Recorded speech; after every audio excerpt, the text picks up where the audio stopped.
159వ శ్లోకం కూడా ఆగ్యం. దాన్ని ఒకసారి చూద్దాం. శతి శక్తో నరో యాతి సత్వావం ఏకనిష్టయ కీటకో భ్రమరం ధ్యాయన్ భ్రమరత్వాయ కల్పతే. శతి శక్తో నరో యాతి సత్వావం ఏకనిష్టయ. ఇప్పుడు మనం ఒక విషయాన్ని పదే పదే స్టార్టింగ్ కాడ నుంచి చెప్పుకోం. ఏకంటే ఒకటే, అంటే ఒకటే దేవుడు. ఈ విశ్వానికంతటికి ఒకటే దేవుడు. విశ్వానికంతటికి ఏ దేవుడైతే ఉన్నాడో ఆ దేవుడే మన అందరికీ ఆత్మగా ఉన్నాడు. అంచేత ఇప్పుడు మన ఆత్మని మనం ఆ దేవుడిని మనం ఆత్మగా ధ్యానించమంటున్నాడు. అదే కదా మనం ఫస్ట్ నుంచి చెప్పుకునేది. విశ్వానికంతటికి ఏ దేవుడైతే ఉన్నాడో ఆ దేవుడే అందరికీ ఆత్మగా ఉన్నాడు. మనకే కాదు, పశుపక్షాదులకి, దేవతలకి, దేవుళ్ళకి, మనుషులకి అందరికీ కూడా ఆ దేవుడే ఆత్మ. ఆ దేవుణ్ణి మనం మన ఆత్మగా ధ్యానించమని చెప్తున్నాడు. దాన్నే శక్తిశక్తితో నరోయాతి. నరుడైనటువంటి వాడికి జ్ఞానం ఉంది కదా, పశుపక్షాదులకు లేవు. జ్ఞానం లేనటువంటి వాడు ఈయన కాదు దేవుడు, ఆయన కాదు దేవుడు అని, ఈ దేవుడని, ఆ దేవుడని, ఆ మతమని, ఈ మతమని, ఇలాగ రకరకాల దేవుళ్ళని కల్పన చేసుకుని ఆరాధించుకుంటారు. శాస్త్రం ఏం చెప్తుందంటే, ఏ దేవుడైతే మనందరికీ ఆత్మరూపంలో ఉన్నాడో అటువంటి ఆత్మరూపంలో ఉన్నటువంటి దేవుణ్ణి ఏకనిష్టయ, ఇతర తలంపులు లేకుండా, వేరే ఆలోచన లేకుండా మనసును లోపలకు తిప్పుకుని నిరంతరము ధ్యానించమంటారు. దాని నిష్ట లేక ఆత్మనిష్ట లేక బ్రహ్మనిష్ట అంటారు. శక్తో నరోయాతి తద్భావం ఏకనిష్టయం. దీనికి ఒక ఉపమానం చెప్తున్నారు. కీటకో భ్రమరం ధ్యాయన్ భ్రమరత్వాయ కల్పతే. ఒక కీటకాన్ని తీసుకొచ్చి భ్రమరం ఒక గూడెళ్ళి దాని చుట్టూరు బంధించి దాని గుమ్మం కాడ దాని మొక్కం కాడ కూర్చుని గిమ్మను ఊదుతుందట. ఆ లోపల ఉన్నటువంటి కీటకానికి వెనక్కి పోవటానికి లేదు, పక్కకి పోవటానికి లేదు, ఈ పక్కకి పోవటానికి లేదు, కిందకి పైకి ఎక్కువ పోవటానికి లేకుండా చుట్టూరు కప్పేసి గూడెళ్ళేసి ఎదురుగుండగా మొక్కం మీద కూర్చుంది. కీటకో భ్రమరం దయ. ఇప్పుడు ఆ కీటకం పరిస్థితి ఏంటి? దిక్కులు చూడకుండా, ఆ పక్కకి ఈ పక్కకి చూడకుండా చూస్తే ఎక్కడ తినేస్తుందో, ఎందుకు అక్కడ ఎదురుగుండగా కూర్చుని ఊదుతుందో తెలియదు కదా దానికి. అందుకని ఇంకా రెప్ప ఇవ్వకుండా, నిద్రపోకుండా, ఏ ఆలోచన లేకుండా దాన్నే కీటకో భ్రమరం ధ్యానంతా ఉంటదట. అంటే దాన్నే చూస్తూ దాని మీదే దృష్టి పెట్టి ఏకనిష్టయ ధ్యానిస్తూ ఉంటుంది. అలా ధ్యానించగా భ్రమరత్వాయ కల్పతే. ఆ కీటకం భ్రమరంగా మారిపోతుంది. అటు భ్రమరం కీటకక్షులు కనుకోండి. అంటే లోపల ఉన్నటువంటి కీటకానికి అది వేరే పురుగు, ఎదురుకుండా ఉన్నటువంటిది వేరే రకరకాల రంగులతో ఆ ఆకారం దానికి వచ్చేసింది. అది దాని నుంచి పుట్టలేదు, దానికి సంబంధించినటువంటి సంబంధం కూడా లేదు. అయినప్పటికీ దాన్నే చూస్తూ దాన్నే ధ్యానిస్తూ ఉండడం వల్ల అది భ్రమరం అయిపోయింది. అట్టి మాదిరిగా మనం ఎవరమైతే ఉన్నామో మనం నిరంతరము నామరూపాదులతో కూడుకున్నటువంటి దృశ్య సముదాయం మీద దృష్టిని తీసి నిర్వికారమైనటువంటి ఆత్మ మీద పెట్టమంటున్నాడు. అలాగే ఆత్మనే నిరంతరము ధ్యానించడం వల్ల నీకు అనాత్మ రూపం అంతా వదిలిపోయి ఆత్మరూపం ఏర్పడితే నీకు జన్మ మరణాలు ఆగిపోతాయి. దాన్నే క్రియాంతరాశక్తి అపాస్య కీటకో ధ్యాయం యదాళిం ఎలిభావ మృచ్యతి తదైవ యోగి పరమాత్మతత్వం. యాత్వా సమాయాతి తదేక నిశ్చయం. ఈ రకంగా సాధపడైనటువంటి వాడు నిరంతరము ఆత్మధ్యానంలో ఉండమంటాడు. అంటే మన వ్యవహారిక పనులన్నీ చక్కబెట్టుకుంటూ తీరుబడి దొరికినప్పుడల్లా, ఖాళీ దొరికినప్పుడల్లా, ఎప్పుడు అవకాశం దొరికితే అప్పుడు చక్కగా కూర్చుని మనసును లోపలికి తిప్పుకుని ఆ గురువు గారు చెప్పిన విధానంలో గురు మంత్రము, పంచాక్షరి మంత్రం అనుకున్న తర్వాత స్వాహంభావ ధ్యానంలో ఆ దృష్టిలో ఉండాలి. మన పనులేమీ వదులుకోక్కర్లేదు. అవన్నీ నిమిత్తి మాత్రంగా వ్యవహారికానికి సంబంధించినటువంటి పనులు చక్కబెట్టుకుంటూ మన దృష్టి మాత్రం ఆత్మస్వరూపం. ఆత్మకి ఆకారం లేదు, నిర్వికారకమైనటువంటి. కీటకము అన్యములైనటువంటి సమస్త క్రియలను వదిలి, వాటి మీద ఆసక్తిని కూడా వదిలి, కేవలం ఒక్క భ్రమరమునే ధ్యానించు ఉండటం వల్ల భ్రమర రూపము దాల్చుతున్నది కదా.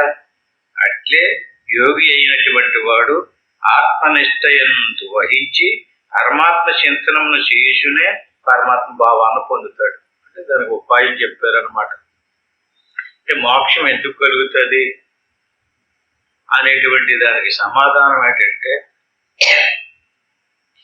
ఇతర ఆలోచనలు వదిలి ఇది చెయ్యాలి, అది చెయ్యాలి, అది దేవుడు, ఇది దేవుడు అని రకరకాల భావాలతో ఏదేదో కలిసి వస్తుందని ఏవో ఆలోచనలతో మనకి ఏవి చేసుకుంటూ ఉన్నారు కదా.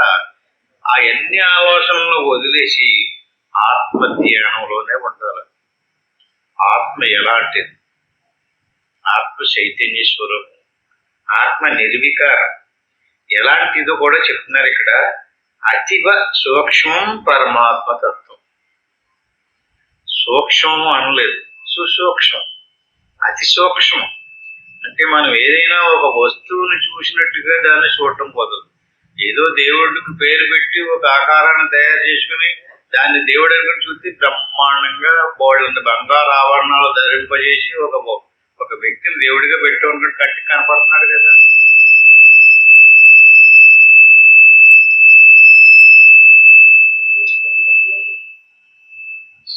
శాస్త్రం ఏం చెబుతుంది?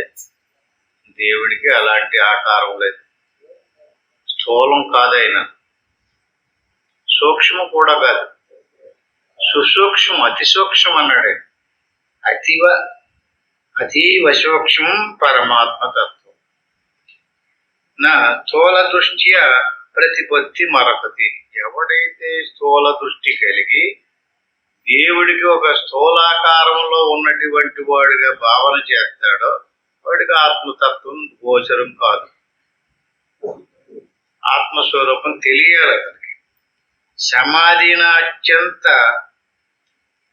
సుసూక్ష్మ వస్తువు. అయితే ఆ సూక్ష్మ వస్తువు ఎక్కడ ఎలా లభించదు, ఎలా తెలుస్తుంది మనకి?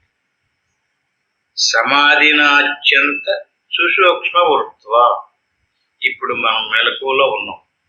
మెలకువలో అంత స్థూలంగా వస్తువులు కనపడుతున్నాయి. మన స్థూలభావంతో ఉన్నాం కనుక దేవుడికి కూడా మనకులాగే స్థూలభావంతో ఉండినటువంటి వాడిగా ఆకారం కల్పించుకుని ఆ దేవుడికి గుళ్ళు కట్టి పూజలు పునస్కారాలు చేస్తున్నాం. దానివల్ల ఏమవుతుందంటే దానివల్ల ఇలాంటి కలిసి వస్తుంది, అలా కలిసి వస్తుంది అని చెప్పేసి కొంతమంది చెప్పుతూ కూడా ఉన్నారు. అంటే దేవుడు అనేటువంటి భావన దానివల్ల ఏమవుతుందంటే భక్తి కలుగుతుంది, భగవంతుడి మీద భక్తి కలుగుతుంది, భయం కలుగుతుంది. ఆ తర్వాత విచారణ చెయ్యాలి, ఇదేనా దేవుడు అని. ఇక్కడ ఏం చెప్తుంది? దేవుడికి సుసూక్ష్మం అన్నారు. ఇదేంటండి ఇక్కడ మరి దేవుడికి స్థూలంగా కనిపించినాడో మనకలాగే ఉన్నాడో కదా, ఇది సూక్ష్మం ఎలాగవ్వింది అనేటువంటి ఆలోచన ఎవరికి వస్తుంది? శాస్త్రం చదివినటువంటి వాడికి వస్తుంది. శాస్త్రం చదవకపోతే దాన్నే దేవుడు అనుకుని ఉండిపోతాడు. ఒక పక్కన స్థూలంగా ఒక రూపాన్ని, ఒక ఆకారాన్ని కల్పన చేసి దాని మీద వ్యక్తి భావన కలిగించి పూజా పునస్కారాధనలు చేశారు. దానివల్ల పుణ్య ప్రభావం వస్తుంది. కానీ జ్ఞానం రావాలి. జ్ఞానం రావాలంటే ఏమన్నాడు ఈయన? ఈ సూక్ష్మతత్వం ఎక్కడ గోచరమవుతుంది, ఎక్కడ ఎలా మనకు అనుభవానికి వస్తుందో చెప్తున్నారు. ఎక్కడ వస్తుందండి? సమాధిన అత్యంత సుసూక్ష్మత్వ. జాగ్రత్త నుంచి నువ్వు స్వప్నంలోకి వెళ్ళాలి, జాగ్రత్తను వదలాలి. జాగ్రత్తను వదిలినటువంటి వాడు స్వప్నానికి వెళ్ళాడు. స్వప్నావస్థను కూడా వదలాలి. అక్కడ కూడా రూపాలు ఉన్నాయి, దాన్ని కూడా వదలాలి. సుషుప్తికి వెళ్ళాలి. సుషుప్తిలోకి వెళ్ళినప్పుడు దృశ్యాలు లేవు కానీ శూన్యం ఉంది, దాన్ని కూడా దాటాలి. దాన్ని కూడా దాటిపోయినటువంటి స్థితిని సమాధి స్థితి అంటారు. సమాధినాత్యంత సుసూక్ష్మ వృత్వ, అక్కడ శ్వాస ఆగిపోతుంది, మనసు ఆగిపోతుంది. మెలకువలో ఇంద్రియాలన్నీ ఉన్నాయి, శ్వాస ఉంది, మనసు ఉంది. స్వప్నంలోకి వెళ్తే ఇంద్రియాలు లేవు, శరీరం లేదు, మనసు. నిద్రలోకి వెళ్ళినప్పుడు మనసు లేదు కానీ శ్వాస. సమాధిలోకి వెళ్ళినప్పుడు శ్వాస కూడా ఆగిపోయింది. అక్కడ ఉన్నటువంటి స్వరూపం ఎలా ఉందో చెప్తున్నాడు. సూక్ష్మం అనలేదు, సుసూక్ష్మం అన్నాడు. జ్ఞాతవ్య మారైనది శుద్ధ బుద్ధివి. అక్కడ ఉన్నటువంటి ఆ స్థితిని శుద్ధమైనటువంటి బుద్ధితోటి గుర్తించమంటున్నాడు. ఎవరికో పండితులకి చెప్పడం లేదండి. ఈ జ్ఞానం ఎవరికి కాపుతున్నారో, ఎవరు మోక్షం పొందాలనుకుంటున్నారో వాళ్ళందరూ కూడా ఇదే దారి, ఇదే మార్గం. అంటే ఆ సమాధి స్థితిలోకి వెళ్ళి నిర్వికారమైనటువంటి ఆ స్థితిలో ఆ చైతన్య స్వరూపం సూక్ష్మమైనటువంటి వస్తువు కాదు, అది తను అయ్యి ఉంటాడు. ఇప్పుడు మనం ఉన్నాం, మనం ఎదురుగుండగా చూడడానికి ఒక వస్తువు ఉంది, అది కాదు. అంచేత సూక్ష్మ అయింది అన్నారు కదండి. సూక్ష్మమైనటువంటిది ఏంటంటే ఇప్పుడు శరీరము, ప్రాణము, మనసు, తెలివి. తెలివి కూడా ఒకదానికొకటి చూడండి. శరీరం కంటే ప్రాణం సూక్ష్మమైనటువంటి, ప్రాణం కంటే మనసు సూక్ష్మమైనటువంటి, మనసు కంటే తెలివి సూక్ష్మమైనటువంటి. ఈ తెలివిని మనం ఆత్మ వైపుకి తిప్పాలి. దీన్ని ఏమంటున్నాడు? జ్ఞాతవ్య మాధ్యవ్యరతి శుద్ధ బుద్ధివి. బుద్ధి శుద్ధంగా ఉంటే తప్ప దాన్ని చూడలేదు అంటున్నారు. చెట్టు చివరికి వెళ్ళిన తర్వాత బుద్ధి ద్వారానే దాన్ని గుర్తించాలి. అక్కడ మనసు లేదు, ఇంద్రియాలు లేవు, శుద్ధమైనటువంటి బుద్ధికి ఎరుక అని పేరు. అంటే ఎరుక శుద్ధం అన్నారనుకోండి, ఏమి పోతే శుద్ధమైనట్టు? ఎరుకలో దృశ్యాన్ని వదిలేయాలి. అందులో ఏ రకమైనటువంటి దృశ్యము ఉండకూడదు. దృశ్యాన్ని వదిలేస్తే పరమాత్మతత్వం అత్యంత సుసూక్ష్మమైనటువంటిది. దాని స్థూల దృష్టితో ఎవడనో చూడలేడు, స్థూల దృష్టితోటి ఎవడు దానిని పొందలేడు. కావున విశుద్ధమైనటువంటి బుద్ధి గలవారు మాత్రమే, సత్పురుషులు అయినటువంటి వారు మాత్రమే దానిని సమాధిలోకి వెళ్ళిన తర్వాత సమాధి నిష్ట వలన అతి సూక్ష్మ బుద్ధితో దాన్ని తెలుసుకోవాల్సి పని ఉంది. అక్కడికి వెళ్ళినటువంటి వాడికి ఆ సూక్ష్మమైనటువంటి అంటే నేను నశించడం బాగా గుర్తు పెట్టుకోండి. మెరుపులో ఉన్నాం, నేను ఉన్నాను, ఆ ఇంద్రియాలు ఉన్నాయి, శరీరం ఉంది, ప్రపంచం కూడా ఉంది. కానీ లోపలికి వెళ్ళి కొద్ది ఇంద్రియాలు లేవు, ప్రపంచము లేదు, అన్నీ లయమైపోయిన తర్వాత నిర్వికారమైనటువంటి స్థితిలో నేనున్నాను. నేను నశించను. ఇప్పుడే కాదు, ప్రళయంలో కూడా నశించున్నా. నేనైనటువంటి స్థితి ఏదైతే ఉందో మరణంలో నశించదు, ప్రళయంలో కూడా నశించదు. ఆ నేను నుంచి బయటకు వస్తే ఒక్కొక్కటి అన్ని తగులుకున్నాయి అన్నమాట. ఆ తగులుకున్నటువంటి అన్ని కూడా మెలకువలోకి వచ్చిన తర్వాత తగులుకున్నాం కదా, లోపలికి వెళ్ళినప్పుడు ఒక్కొక్కటి వదిలిపోతున్నాయి. ఆ లోపలికి వెళ్ళి అన్ని వదిలించుకున్న తర్వాత మిగిలినటువంటి సూక్ష్మమైనటువంటి స్థితిని మనం బుద్ధి వృత్తి ద్వారా గుర్తించాలి. బుద్ధి వృత్తి ద్వారా గుర్తించినటువంటి వాడికి దానికి సంబంధించినటువంటి జ్ఞానం వస్తుంది. ఆ సరైనటువంటి ఏకాగ్రత లేదనుకోండి, అంటే ఏకాగ్రత లేకుండా ఏయో ఆలోచనలు వచ్చేస్తాయనుకోండి, దాన్ని గుర్తించలేడు. అలా ఏదో యాంత్రికంగా సాధనలో కూర్చుంటే కాదు. గురి ఉండాలి, మంచి పట్టుదల ఉండాలి. అలా కూర్చున్నప్పుడు ఆ మనసులోకి ఏమన్నా భావాలు వచ్చేస్తుంటే వెంటనే వాటిని రానివ్వకుండా ఏకాగ్రత పరచాలి. ఒక్కొక్క దాన్ని తొలగించాలి. ఒక్కొక్క దాన్ని తొలగించి ఎప్పుడైతే పూర్తిగా అన్నీ తొలగిపోయినటువంటి స్థితి మిగిలిందో అదే మన స్వరూపం. దాన్నే ధ్యానించమంటున్నాడు. దాని మీదే దృష్టి పెట్టి ఉండమన్నాడు. అదే తన స్వరూపం కనుక తనను తాను చూసుకుంటూ ఉండమన్నాడు. సరే, ఇంకొక ఉపమానం కూడా చెప్తున్నారు ఇక్కడ. యదా సువర్ణం పుటపాక శోధితం త్యక్త్వా మలం స్వాత్మ గుణం సముచ్యతి తదా మనస్తత్వం రజస్తమోమలం ధ్యానేన తత్యంత్య సమేతి తత్వం. యదా సువర్ణం పుటపాక శోధితం. సువర్ణం అంటే బంగారం. బంగారాన్ని వస్తువుగా మార్చినప్పుడు అందులో కొంచెం మాలిన్యం కలుపుతారు. కలపకపోతే వస్తువు అవ్వదు. దాన్ని తిరిగి అందులో ప్రవేశించినటువంటి ఏదాగో కలిపి వస్తువు తయారు చేస్తారనమాట. ఆ వస్తువు తయారు చేసినప్పుడు దానికి రూపం వచ్చింది, దానికి ఒక పేరు వచ్చింది. పుటపాక శోధితం. దాన్ని పుటం వేస్తారు.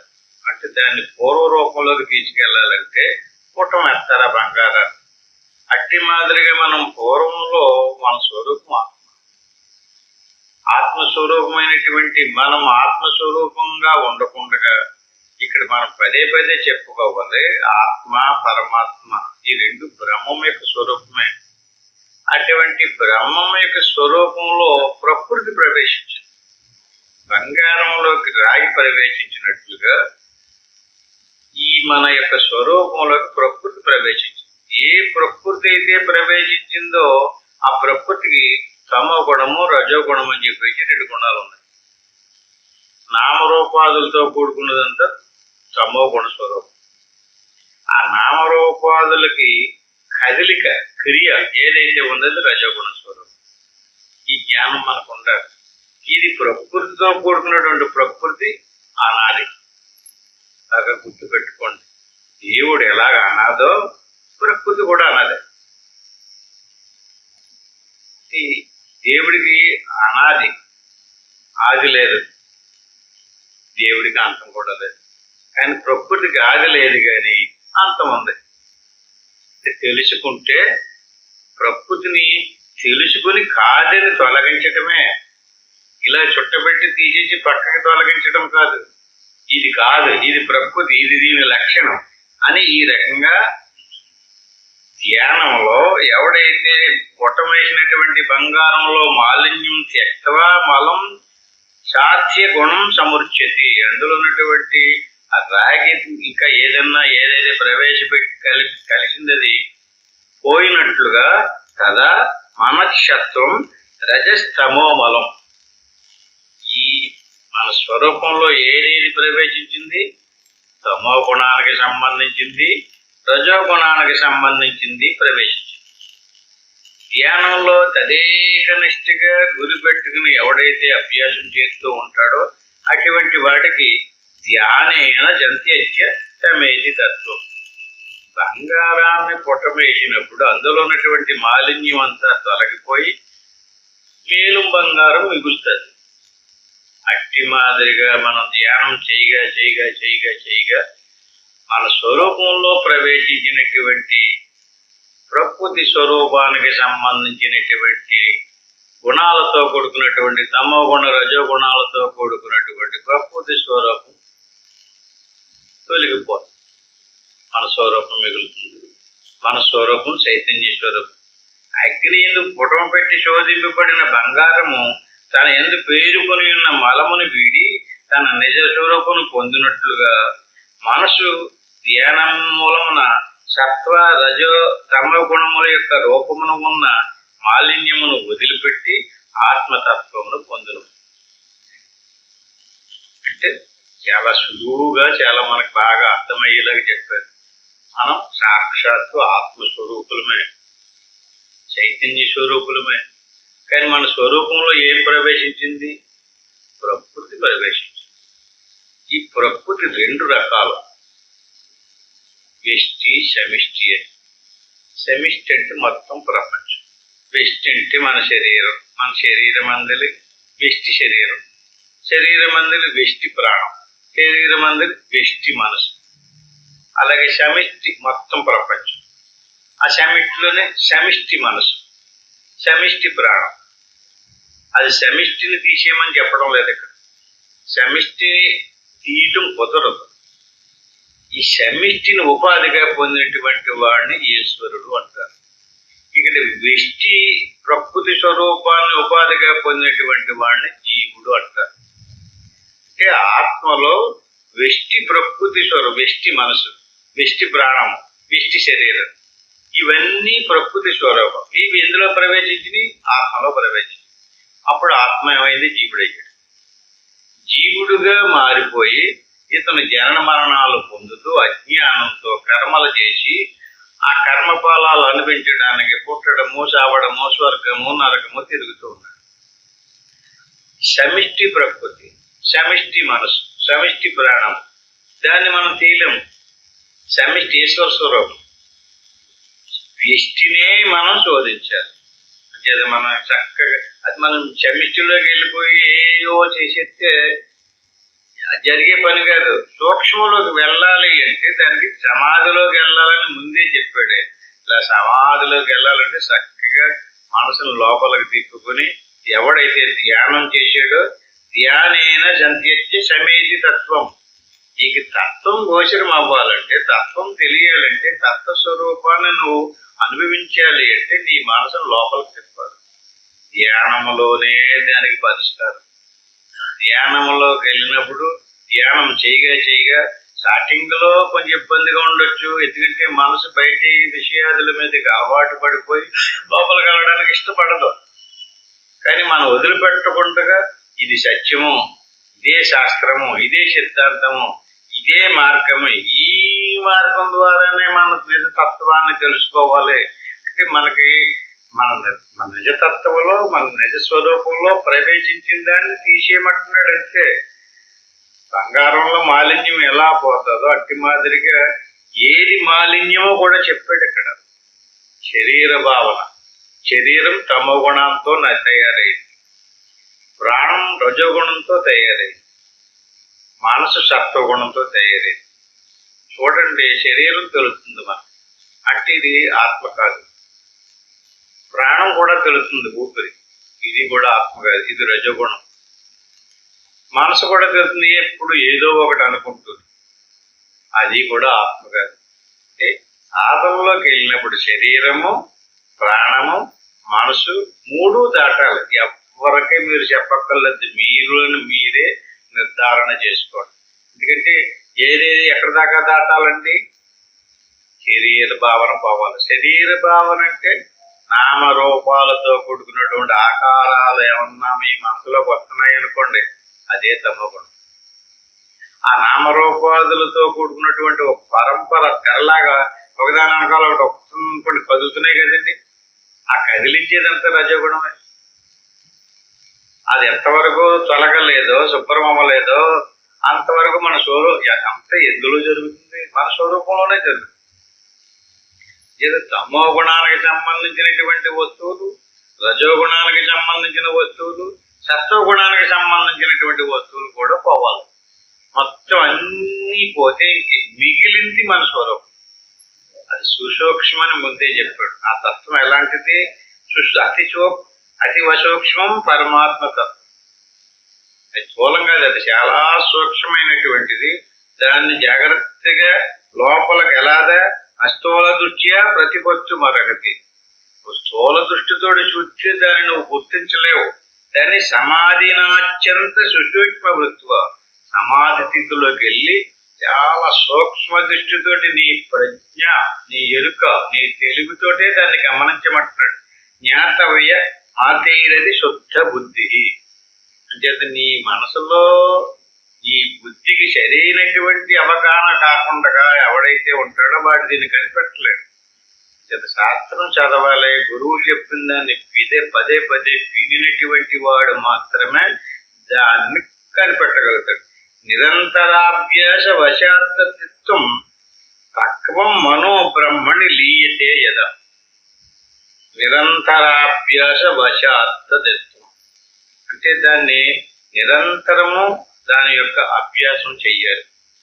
ఏదో మేము పొద్దుట మడుకని చెప్పి కూర్చున్నామండి, లేదా వారానికి బజారు, లేదా ప్రతి పౌర్ణానికి సాధనలో కూర్చుంటామండి, ఆ మాటనాడు కూర్చుంటామంటే కాకుండా నిరంతరాభ్యాస ఎవరి కోసం అండి? మన స్వరూపంలో ఏదో ప్రవేశించిందండి, మన సుఖం లేదు. ఆ ప్రవేశించినటువంటి వస్తువు ఎలాంటిదండి? ఆ ప్రవేశించినటువంటి వస్తువు దినదినము నిరంతరము, దినదినం కాదు నిరంతరము పరిణామం చెందుతుంది. దానికి అనేకమైనటువంటి సమస్యలు, బాధలు, భయాలు, కడుపు నొప్పో, కాలు నొప్పో, ఏయో సమస్యలు. మన స్వరూపంలో ప్రవేశించింది. ఎవరికైతే మన స్వరూపంలో ఇది ప్రవేశించిందో వాటికి సుఖం ఉండదు. దాన్ని కాపాడుకోవడం కోసం కర్మలు చెయ్యాలి. ఆ కర్మ ఫలాలు మళ్ళీ తీసుకొచ్చి మళ్ళీ ఇంకో జన్మ కలిగిస్తున్నాయి. అందుకే నిరంతరాభ్యాస వశాత్తది. దిట్టమైనటువంటి ఏకాగ్రమైనటువంటి బలమైనటువంటి మనసును తయారు చేసుకుని నిరంతరము అభ్యాసం చేయాలి. అభ్యాసం అంటే అదే పనిగా భార్య పిల్లలను వదిలేసి కళ్ళు మోచుని కూర్చోమని చెప్పడం లేదు. మన భావన మారిపోవాలి. నిరంతరం అదే భావన. నేను ఇది కాదు, ఇది శరీరం, ఇది తమోగుణం, ఇది ప్రాణం, ఇది రజోగుణం. ఈ రకంగా ఏ ఏ గుణాలకు ఏ ఏ వస్తువులో తెలుసుకుని ఇది కాదు, ఇది కాదన్నమాట, ఇది కాదన్నమాట అని పక్వం మనో బ్రహ్మణి లీయతే యద. ఈ రకంగా నిరంతరము ఎవడైతే అభ్యాసం చేస్తుంటాడో అటువంటి వాడికి కొంతకాలానికి మనసు పక్వం అవుతుంది అంటాడు. చెట్టు నుంచి కాయ ఎలాగైతే పక్వమయ్యి పండు అవుతుందో అట్టి మాదిరిగా మనసు కూడా పక్వం అవ్వాలి. మనసు పక్వం అయిందనుకోండి, ఎవని మనసు పక్వమైందో వాడి పక్కన కూర్చున్నా కూడా సుఖమే ఉంటుంది. ఎవడు మనసు పక్వం అవ్వలేదో వాడి మనసు అలజడిగా, అశాంతిగా, కంగారుగా ఏయో తిరుగుతూ ఏదేదో ఆశలతోటి కోరికలతోటి కొట్టుబిట్లాడుతూ.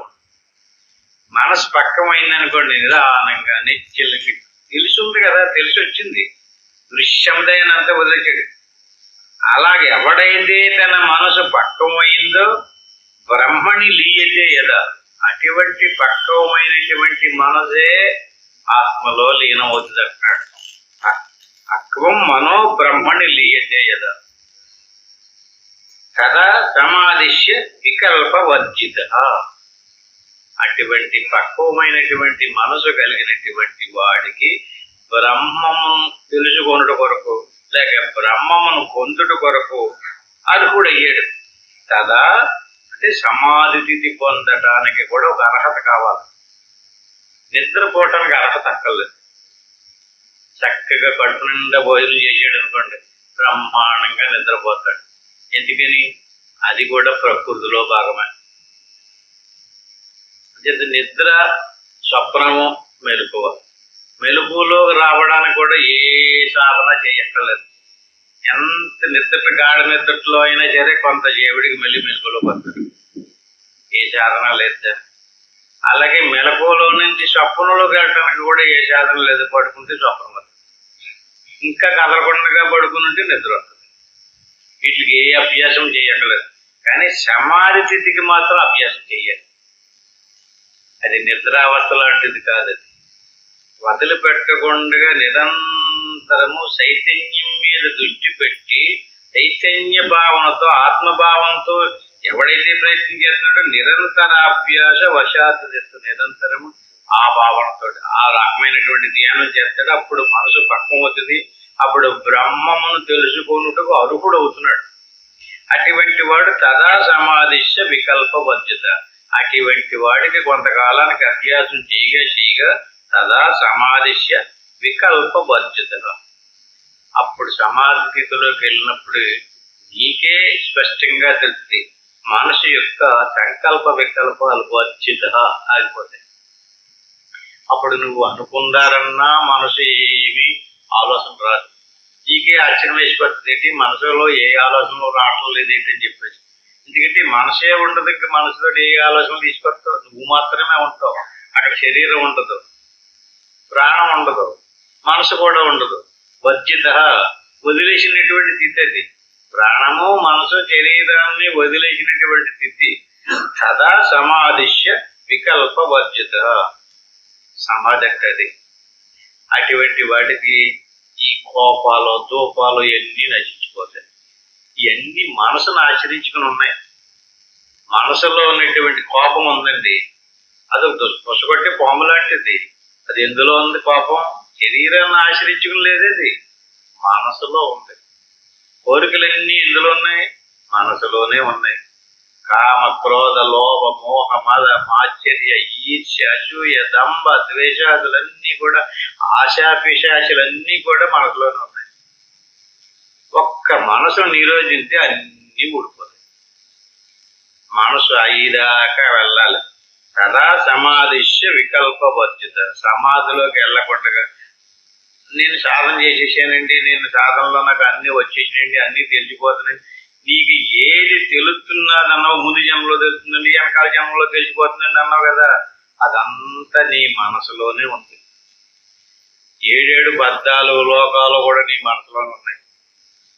3 లోకాలు నీ మనసులోనే ఉన్నాయి. మనసు అంటే ఏదో మనసే కదని చెప్పేసి అనుకుంటున్నారా? మనసులో సమస్త దేవతలు, దేవుళ్ళు, సూర్య చంద్రాదులు, గ్రహాలు, నక్షత్రాలు అన్ని మనసులోనే ఉన్నాయి. మనసును వదిలి చూడండి, ఎవ్వరూ కనిపించరు. ఇంకా మనసును వదలకుండా ఎవడైతే ఉంటాడో, మనసును ఎవడైతే పట్టుకున్నాడో, ఆ మనసు ఏది తీసుకొస్తుంటే దానిని పట్టుకుని నాకు ఆ దేవుడు కనిపించాడు, నాకు వరాలు ఇచ్చాడు, అక్కడికి రమ్మన్నాడు, ఇక్కడ రమ్మన్నాడు అనుకుంటాడు. అయితే నాకు ముందు జన్మలో జరిగేదంతా తెలిసిపోతుంది, రండి మీకు అందరికీ చెప్తాను అంటుంటాడు.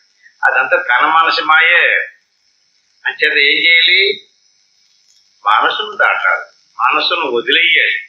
మనసులో ఉన్నటువంటి విషయాదులను కాదు వదిలేయటం, మనసును వదలకుండా మనసులో ఉన్నటువంటి విషయాదులను వదలడం సాధ్యం కాదు. అందుకని నిరంతరాభ్యాస వశాత్, నిరంతరం అభ్యాసం చేయగా కొంతకాలానికి మన మనసు పక్కమయ్యి బ్రహ్మమును తెలుసుకునేటటువంటి సామర్థ్యం ఏర్పడుతుంది మనసుకి. బ్రహ్మం అంటే ఏంటో, ఎందుకంటే బ్రహ్మము నిర్వికారమైనటువంటిది. ఏ రకమైనటువంటి నామరూపాదులతో కూడుకున్నటువంటి భూతకాలానికి సంబంధించిన, భవిష్యత్ సంబంధించినటువంటి, వర్తమానానికి సంబంధించిన ఏది తీసుకొచ్చి పెట్టినా దానికి నామరూపాలు ఉన్నాయి. నామరూపాదులతో దేని తీసుకొచ్చి పెట్టినా అది దేవుడు కాదు, ఇతను గొప్పోడు కాదు. చాలా మంది అలాంటివి తీసుకొచ్చి చెప్పేయడం మొదలుపెట్టారు అనుకోండి, అప్పపై ఎంత బాగా చెప్పేశారండి, అతనికి అన్ని తెలిసిపోతాయని అంటారు. అవన్నీ తన మనసు యొక్క మాయ. మనసును వదిలేమనండి, మనసును వదిలితే ఏమీ లేవు, మాయ. అదంతా మంచు కరిగిపోయినట్టుగా నామరూపాదులు అన్నీ కరిగిపోతాయి. వచ్చేది లేదు, పోయేది లేదు. భూతకాల భవిష్యత్తు కాలంలో ఈ 3 లోకాల్లో ఏ వస్తువు ఉండదు. అక్కడ శుద్ధమైనటువంటి తతోద్వయానంద రసానుభావుక. అది రసం, అది అమృతం, అది ఆనందం, అదొక సుఖస్వరూపం, చైతన్య స్వరూపం. ఏ రకమైనటువంటి ఏది వచ్చినా సరే అసలు కల్పన మనసు దాటినాడు కాదు. మనసు దాటినటువంటి తదా సమాధిష్య వికల్పవర్జిత. సమాధిలోకి వెళ్ళినటువంటి వాడికి మనసు దాటిపోతున్నాడు.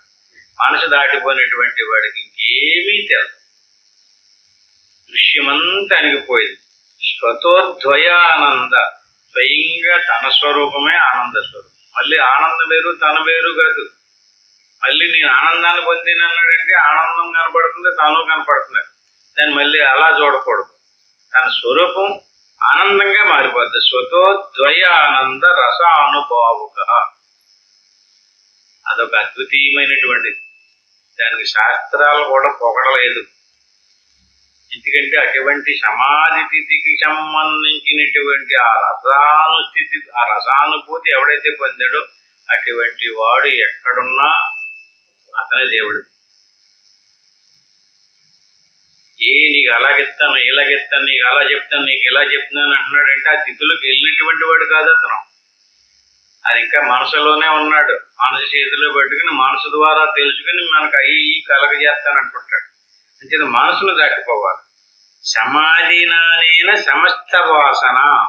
బాగా గుర్తుపెట్టుకోండి, సమాధినానేన సమస్త వాసన అంటే సమాధి స్థితికి వెళ్ళి ఎవడైతే మనసును పూర్తిగా విలీనం చేసుకున్నాడో అటువంటి వాడికి సమస్త వాసనలు లయమైపోతాయి. ఎన్ని కోటాను కోట్ల యుగాల నుంచి ఎన్ని కోటాను కోట్ల జన్మలు ఎత్తాడో, ఎన్ని కోటాను కోట్ల జన్మల నుంచి ఎన్ని రకాల సంస్కారాలతో కూడుకున్నటువంటి విషయాలను పోగొట్టుకున్నాడో అన్ని శుభ్రంగా ఇల్లు తగలడిపోతే ఆ ఇంట్లో ఉన్నవన్నీ ఎలా బూడిదైపోతాయో అట్టి మాదిరిగా ఎవడ మనసు లయమైందో ఎవడ మనసును వదిలేసాడో ఆ మనసులో ఉన్నటువంటి భావాలన్నీ మీరు పదే పదే గుర్తుపెట్టుకోండి. ఎక్కడికి వెళ్ళినా సరే, అంత గొప్ప మహానుభావుడి దగ్గరికి వెళ్ళినా సరే, ఏదైనా ఒక విషయానికి సంబంధించినటువంటి దృశ్యానికి సంబంధించినటువంటి దాన్ని చెప్పుతున్నాడంటే అతను మనసు దాటలేదని గుర్తుపెట్టుకోవాలి. మనసు దాటకపోతే అతని దగ్గరికి వెళ్ళి మనం తెలుసుకోవాల్సినటువంటిది ఏమీ లేదు. మనసును దాటాలి. మనసును దాటినటువంటి వాడు ఏమీ చెప్పడు. మనసును దాటినటువంటి వాడు స్థితి ఎలా ఉంటుంది? అది బ్రహ్మానంద స్వరూప స్థితి. అది హాయిగా సుఖంగా ఉండవయ్యి అంటాడంటే నీ మనసును దాటు. ఏదైనా తీసుకొచ్చి నాకు ఇలా పెద్ద బ్రహ్మాండమైనటువంటి స్థితి అనుభవంలోకి వచ్చేసిందండి, నాకు కనపడిందండి, నాకు దేవుడు వచ్చాడండి, నాకు వరాలు ఇస్తానన్నాడు అనుకోండి, అవి వేటిని అంగీకరించకూడదు. దేవుడిని తీసుకొచ్చినా సరే మనసే తీసుకొస్తుంది, దెయ్యాన్ని తీసుకొచ్చినా మనసే తీసుకొస్తుంది.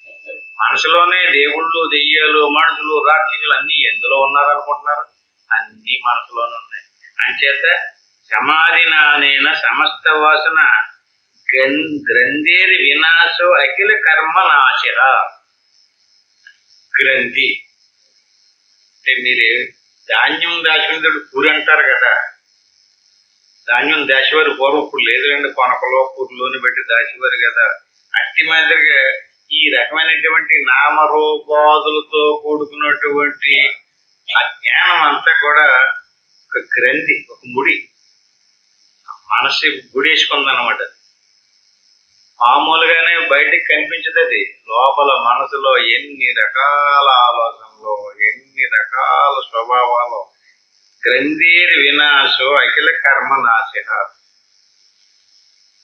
మహాభారతంలో ధృతరాష్ట్ర మహారాజు గారి యొక్క భార్య పేరేంటండి? గాంధారి. గాంధారి కదా. గంధములు అంటే వాసనలు. గంధం అంటే వాసన. వాసనల యొక్క ముడి గాంధారి. అంటే వాసనలతో కూడుకున్నటువంటి సముదాయాన్ని ధరించినటువంటి ఆవిడ గాంధారి. అటువంటి వాసనలతో కూడుకున్నటువంటి గాంధారికి భర్త ధృతరాష్ట్రుడు. అతను పడలేనుడు. అంటే అట్టి మాదిరిగా గంధేర్ వినాశో అఖిల కర్మ నాశ. గ్రంథి అంటే ముడి, వాసనల యొక్క ముడి. ఆ ముడి ఎక్కడ ఊడిపోద్దంటే సమాధిలోకి వెళ్తే ఊడిపోద్ది. సమాధిలోకి వెళ్ళలేనటువంటి వాడికి ఈ వాసనలు నశించవు. గంధేర్ వినాశో, ఆ వాసనలు వినాశం అయిపోతే అఖిల కర్మ నాశ. వాసనలు నశించినటువంటి వాడికి అఖిల అంటే సమస్త కర్మలో నశించాయి. మీరు బయటకు వచ్చి ఏది చేసినా సరే కర్మ అంటుకుంటారు. ఒక పద్యం చదివారు, ఒక పాట పాడారు, లేకపోతే శ్లోకం చదివారు, ఒక మంత్రం చదివారు, లేకపోతే ఒక పాదయాత్ర చేశారు, లేకపోతే పూజ చేశారు, యజ్ఞం చేశారు, యాగం చేశారు, ఇవన్నీ కూడా మంచియే, పుణ్యం వస్తుంది. నశించవు. దానికి సంబంధించినటువంటి ఫలాలను అనుభవింపజేస్తాయి. అలాగే మనం అన్ని పుణ్యకార్యాలే చేస్తున్నామా? పుణ్యకార్యాల వల్ల సుఖాలు కలుగుతాయి, పాపకార్యాల వల్ల దుఃఖాలు కలుగుతాయి. ఈ రకంగా పాప పుణ్యాలతో కూడుకున్నటువంటి కర్మల యొక్క సముదాయం పూర్తిగా నశించాలంటే గ్రంథేడు వినాశో అఖిల కర్మ నాశ. ఈ గ్రంథే అంటే ఈ ముడి ఊడిపోవాలి, కర్మలు నశించాలి. అంతర్బహిశర్వత ఏవ సర్వత. అంతర్బహిశర్వత ఏవ సర్వత. అంత బహి అంటే లోపల ఖాళీయే, బయట ఖాళీయే. లోపల శుద్ధమే, బయట శుద్ధమే. మీకు చూసుకోండి. కావాలంటే మీ మనసును లోపలికి తిప్పి చూసినప్పుడు ఎన్ని రకాల ఆలోచనలతో, ఎన్ని రకాల సంస్కారాలతో మీ మనసు కొట్టుమిట్టాడుతుందో మీకు తెలుస్తలేదు. శుద్ధంగా ఖాళీగా ఉందా? స్వచ్ఛంగా ఉందా? పైకి మాత్రం చక్కగా మంచి ముస్తాబయ్యి వేషం వేసుకుని దేవుడి ఆకారంలో బొట్లు పెట్టుకుని దండలు వేసుకుని చూపించడం జనాలకి అదే అది మన స్వరూపం. అది జనాలు చూపించడానిక కాదు. అంతర్బహి సర్వత ఏవ సర్వత. లోపల బయట ఎలా ఉండాలి?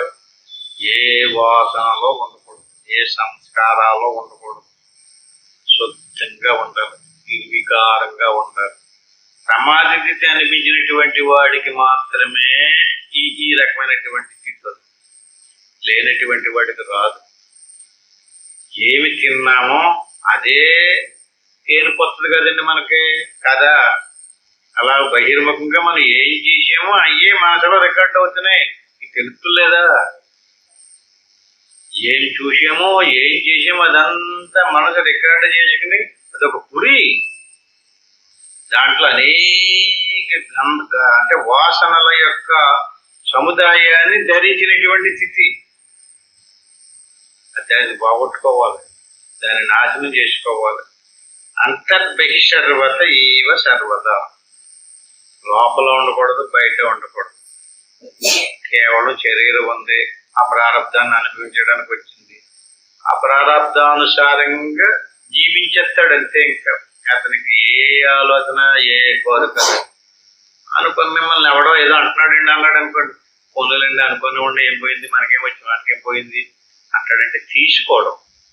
అదే మామూలు మనిషి ఎవడు అన్నవాడు చెప్పి ఏంటినాడని అంటాడు అంటే తీసుకుంటాడు. అంటే ఏంటి? తీసుకోకూడదు. ఇంకా శుద్ధమైనటువంటి వాడు, వాసనలు నశించినటువంటి వాడు కామక్రోధాదులు అణుగుపోతాయి. కామక్రోధాదులు అణుగుపోని ఏమి తినడండి, అతను జీవించడండి, ఇంకా అలా పడి ఉంటాడండి అంటే అలా అనలేదు శాస్త్రం. అంతర్బహి సర్వత ఏవ సర్వత. శరీరం ఉంది, శరీరం లోపల ఎంత శుద్ధంగా ఖాళీగా ఉందో బయట కూడా అంతే శుద్ధంగా ఉంటుంది అతని మనసు. స్వరూప విస్ఫూర్తి ప్రయత్నతశాతు. స్వస్వరూప విస్ఫూర్తి. స్ఫూర్తి అంటే స్పష్టంగా తన స్వరూపం తెలిసి వచ్చింది. అయ్యయ్యో, నేను ఎంతకాలం మట్టి ఈ శరీరం అనుకున్నాను, ఈ శరీరం కోసమే నా ఆయుష్ అంతా దారపోసేసాను. నా శక్తి సామర్థ్యాలని, నా తెలివితేటలని, నా బలమని, నా విద్య, నా చదువు, నా డబ్బు, నా ధనము, నా ఉద్యోగం, వ్యాపారం దేనికోసం వెచ్చించున్నాడండి మనిషి? దేనికి? ఏం పనికొస్తుంది అది? ఈ బుడగ 4 రోజులు 3 రోజులు ఉండేదాడు పుట్టుకుని పేలిపోయింది అనుకోండి, ఎందుకు వస్తుంది? అది అంతా ఏమైపోయినట్టు అతను? ఎందుకు సంపాదించింది దేనికి సంపాదించాడు? శరీరానిక? ఖాళీ చేయలేదు మనసుని, శుద్ధం చేయలేదు మనసుని. ఎవడ మనసు శుద్ధమైందో స్వరూప విస్ఫూర్తి ప్రయత్నతశాత్. ఎప్పుడైతే నీకు స్పష్టంగా తెలిసి వచ్చిందో, స్ఫూర్తి వచ్చిందో, అప్పుడు ఇంకా యత్నతశాత్ ప్రయత్నతశాత్ నీకు ఏ ప్రయత్నమో చెయ్యక్కర్లేదు. ఇప్పుడు మనం సాధన కోసం చాలా గుండెపిండి అయిపోతున్నాం.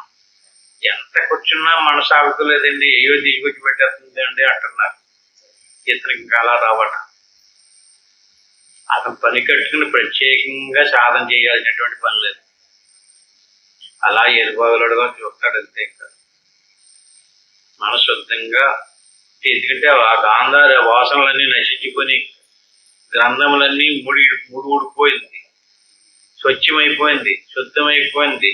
స్వరూప విస్ఫూర్తి, స్వరూపం స్ఫూర్తిగా స్పష్టంగా తెలిసి వచ్చింది. అతనికి ఏ కోరికలు ఉండవు. గౌరవించినా, సత్కరించినా, అవమానించినా ఏముండదు. ఉంటాడంటే ప్రారంభంగా అలా ఉంటాడు అంతే. అయిపోయిన తర్వాత శరీరం ఊడిపోతుంది, దాని మీద కూడా అతనికి ఆలోచన. చేత మనం నిరంతరం ఏం చేయాలి? నిరంతరాభ్యాస వశాత్తదిత్వం. నిరంతరం అభ్యాసం చెయ్యాలి. అప్పుడు అంతఃకరణం శుద్ధం అవుతుంది, పక్వానికి వస్తుంది. అప్పుడు మనం స్వరూపతిని సాక్షాత్కరింపజేసుకుంటాం. అటువంటి వాడికి ఏ ప్రయత్నము చెయ్యక్కర్లేకుండా, ఏమి కష్టపడక్కర్లేకుండా, స్త్రీలా పురుషులా అనేటువంటి భేదం లేకుండా ప్రతి ఒక్కడికి కానీ పట్టుదల. ఏంట పట్టుదల? శృతే శతగుణం విద్యాన్ మననం మననాదపి. చూడండి, అంటే ఇటువంటిది ఏ స్థితి అయితే నీకు వచ్చిందో అది పొందటానికి శృతే శతగుణం శాస్త్రం ఉంది. అంటే శృతి శృతిని దేన్ని అంటారండి? వేదాలనే ఉపనిషత్తుల్ని శృతులు అంటారు. శృతే శతగుణం విద్యాన్మననం మననాదపి నిధిధ్యాసం. శృతే శతగుణం విద్య అంటే గురువు గారు చెప్పేటటువంటి ఈ బోధ ఏదైతే ఉందో అటువంటి ఆ బోధ శృతే శతగుణం. ఆ శాస్త్రాలు వినడం వల్ల కలిగినటువంటి ఫలితం ఏదైతే ఉందో దాన్ని మననం చేయడం వల్ల 100 రెట్లు ఎక్కువ. అంటే శతగుణం విద్యాన్మననం. ఖాళీగా కూర్చుని గురువుగారు ఏం చెప్పారు ఈవేళ సత్సంగంలోనే అని ఎవడైతే మననం చేశాడో అది 100 రెట్లు ఎక్కువ. ఇప్పుడు సత్సంగం విన్నారు కదండి, సత్సంగం విన్నా దానికంటే ఆ వినినటువంటి దాన్ని ఇంటికి వెళ్ళిన తర్వాత మననం చేస్తే 100 రెట్లు ఎక్కువ. మననానపి నిధిధ్యాసం. ఆ మరణం చేసిన దానికంటే 100 రెట్లు నిధిధ్యాసం. దానికంటే 1,00,000 గుణం అనంతం నిర్వికల్పము. శ్రవణము, మననము, నిధిధ్యాసనము, సమాధి. అది నిర్వికల్పం అంటే 1,00,000 గుణం అనంతం నిర్వికల్పం. అంటే నిధిధ్యాస 1,00,000 గుణాలు రెట్లు ఎక్కువ అన్నాడు, కానీ సమాధి అనంతం. ఈ శ్లోకాన్ని ఇంకా వివరంగా వచ్చే వారం చెప్పుకుందాం. అందరితో ముగించుకుందాం. హరి ఓం చెప్తారు ఆత్మబంధువులరా. మరి చాలా సూటిగా చాలా సులభంగా ఆత్మజ్ఞానాన్ని బోధించడం జరిగింది. దీన్ని మనసులో పెట్టుకోండి, చక్కగా గుర్తు పెట్టుకోండి. ఇప్పుడు చెప్పాడు కదా ఏంటి, విన్నదాన్ని శ్రవణం అంటారు. విని దాన్ని మర్చిపోకుండా గుర్తు పెట్టుకోవటం, ఆలోచించడం మననం. ఆలోచించినటువంటి దానికి అనుగుణంగా అభ్యాసం చేయడం నిధిధ్యాసనం. దానివల్ల కలిగినటువంటి స్థితి సమాధి. ఇప్పుడు మనం ఆ సమాధి స్థితిని పొందడానికి ప్రయత్నం చేద్దాం. ఇలా చక్కగా కూర్చుని గురురు బ్రహ్మ గురురు విష్ణు గురుదేవ మహేశ్వర గురువు సాక్షాత్తు పరబ్రహ్మ తస్మై శ్రీ గురువే నమః. దీని గురుమంత్రం అంటారు. దీన్ని ఒకసారి అనుకోవాలి. ఓం నమ శివాయ. దీన్ని పంచేశ్వరి మంత్రం అంటారు. దీన్ని 3 సార్లు ఆ పని ఏమనుకోకుండా వస్తూ పోతూ ఉండే శ్వాసను గమనిస్తూ ఏ ఆలోచన లేకుండా ఉండడం వల్ల ఇప్పుడే చెప్పుకున్న ఈ శ్వాస మనసు దాటి ఆత్మస్వరూప స్థితిలోకి ప్రవేశిస్తే అని సమాధించారు. ఇప్పుడు అంతవరకు ఉండమని కాదు, ఇంటికి వెళ్ళిన తర్వాత ఎవరెవరికి ఎంత అవకాశం ఉంటే ప్రయత్నం చేయండి. ఇప్పుడు మాత్రం చక్కగా కళ్ళు మూసుకుని ఆ ధ్యానంలో ఉండండి. ఏ ఆలోచన లేకుండా నిద్రపోకుండా ఏకాగ్రతగా గమనిస్తూ ఉంటాడు. ఓ